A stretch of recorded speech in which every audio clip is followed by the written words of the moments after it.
Hey y'all.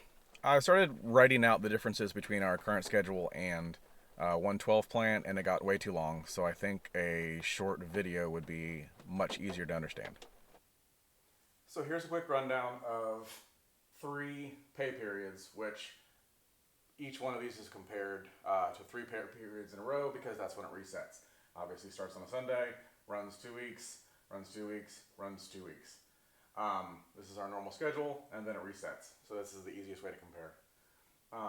With 5 shifts, and then 4 shifts, total hours worked are 336.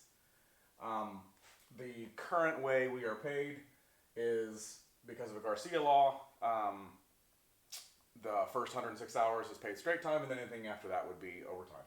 So in the first pay period would be 106 plus 14. The second pay period would be 106 plus 14 overtime, and then the last one would just be 96, no built-in overtime hours.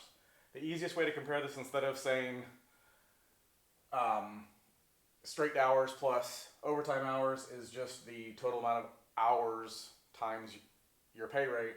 So that would be 308 straight hours plus the 28 overtime, which will be the same thing as 42 if they are paid at hour and a half or time and a half, which is a total of 350 hours paid worth of work for 6 weeks, according to how we do it right now. The same schedule in a 112 format would be regardless of the actual scheduled days. The 306 hours worked over 6 weeks would be averaged out to 112 hours, and because of the Garcia, each pay period would be 106 plus 6 hours of overtime, 106 plus 6 hours of overtime, 106 and 6 hours of overtime. That would result in 318 hours of straight pay and 18 hours worth of overtime, which is paid at as the same as 27 hours, resulting at 345 hours paid in the 6 weeks. Yes, this is down 5 hours for the same amount of time, and which comes out to about 130 per year. Let me interrupt right there. It's 5 hours less per 6 weeks, so a total of 43.3 hours, not 130. Wanted to make sure that was clear. There are advantages besides just this, because this is no overtime, no sick, no vacation. This is just the base of how it starts and how it compares. So that's the bare bones comparison of our schedule now and the 112 and how it would work. See if I can point out the differences between taking overtime and taking sick and vacation, because that's where it actually gets mildly confusing. So here's where it gets a little more complicated. There are major differences whether you take an overtime shift or you take off for sick or vacation.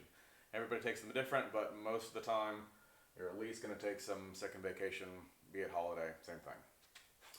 The current system, on one of the long checks, or more accurately referred to as when you work 5 shifts per pay period, when you take an overtime shift, it would be paid as 36 hours, which is time and a half at 24 hours.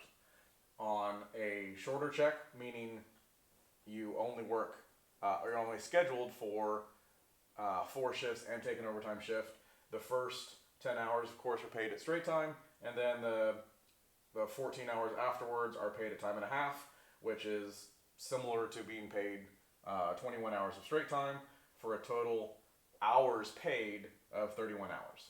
All right?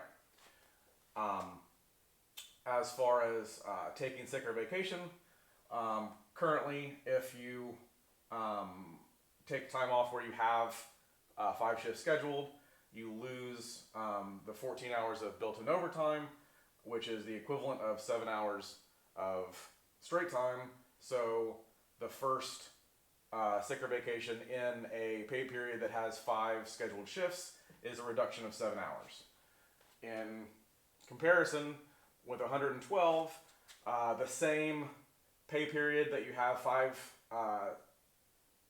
shifts scheduled in that 2 weeks, a normal overtime is paid as 36 hours at just like 24 times time and a half.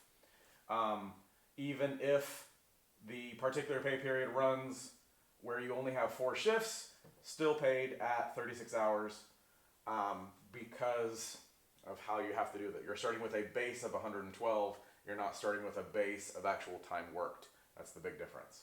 As far as sick and vacation, if you take time off during a 5-day pay period, that would be a reduction of 6 hours of overtime, resulting in 3 hours of actual time or hours paid. So one sick or vacation day would result of 3 hours of lost actual pay. The same goes for a pay period that only has 4 shifts. The same loss of 6 hours of overtime, which is 3 hours of pay. So during that particular pay period, time off would be a reduction of 3 hours. So is in the 112 there isn't a difference whether you're scheduled 5 days in a pay period or 4 days in a pay period.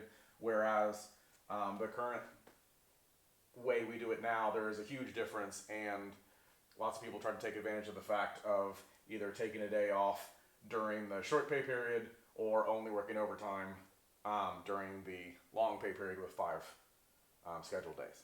Now, take all of that with a grain of salt. There are advantages and disadvantages. I believe it's much less confusing. It's a little bit easier to budget if every paycheck is the same. One of the drawbacks not listed on the board was the 2 checks that have 5 schedules will, instead of being paid 127 hours, they'll be paid at 106 plus 6 plus 3, so 115.